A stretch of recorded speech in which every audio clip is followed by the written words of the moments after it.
If you were to flick through the pages of history and come to the beginning of our history, or the history of our nation, as in the sovereign Muslim nation, you would notice that at that time, in that age or in that era, there were two main world powers, superpowers or empires. On the one side was the Persian Empire, and on the other side was the Roman Empire. And both of these empires had reached the zenith of power. They boasted political stability, economical prosperity, military capability, and an influence that extended over much of the globe. And then there, in the dry deserts of Arabia, lived the Arab race, a semi-nomadic people scattered across an endless desert.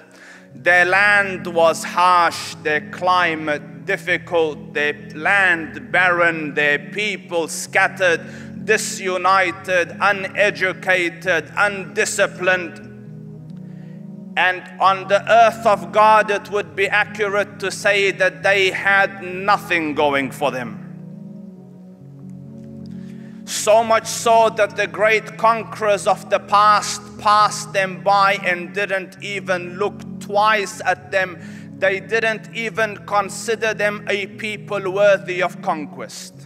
Alexander the Great passed them by, the Romans passed them by, the Persians passed them by. They were an unnoticed, insignificant, uneducated, unlettered, undisciplined, disunited, a scattered group of people that added up to nothing much in the annals of human history. They were small, psychologically small. I don't think you will find too many people in the annals of human history where they bury their own daughters alive.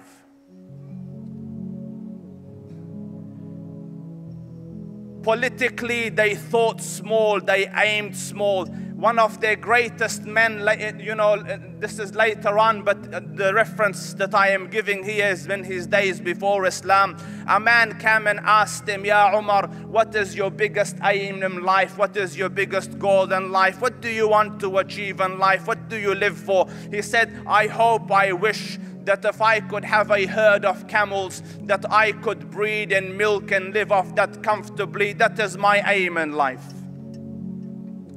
They were a small people, population didn't, the numbers were not as big as the other countries.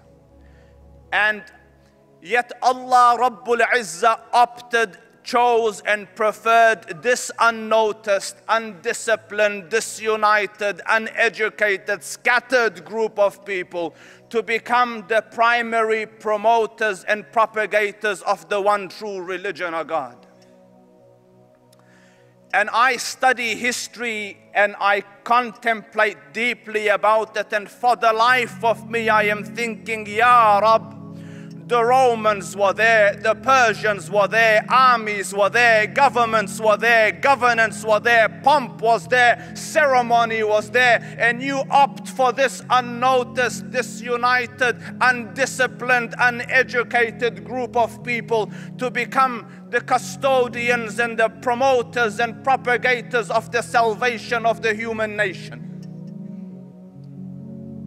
And yet, when this group of people, semi-nomadic group of people hovering on the brink of barbarism, when these people entered Islam, and as the Quran says, "Udkhulu fi silmi kafa," when they entered it entirely, when it became their life and their focus and their purpose and their everything, within a few decades, this insignificant, unnoticed, undisciplined, small, uneducated nation expanded and extended from Granada in Spain on one side to New Delhi in India on the other.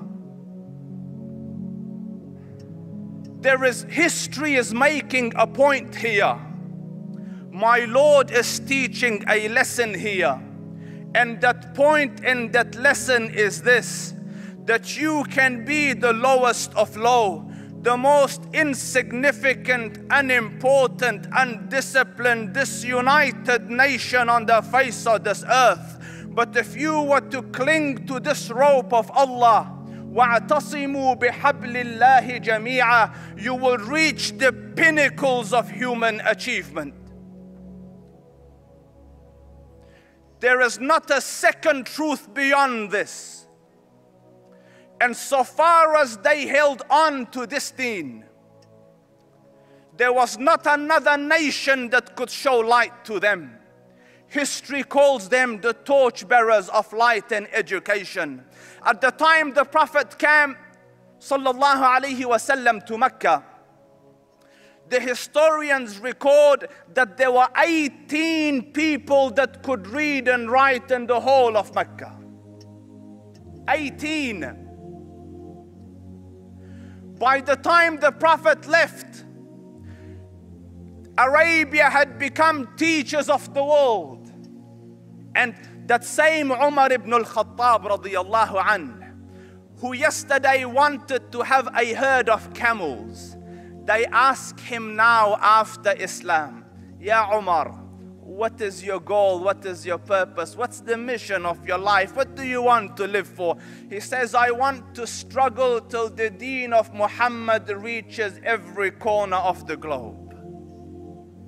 The small became world notable. The unnoticed became significant. The localized dreams became world vision. The secret formula of change and success was Islam.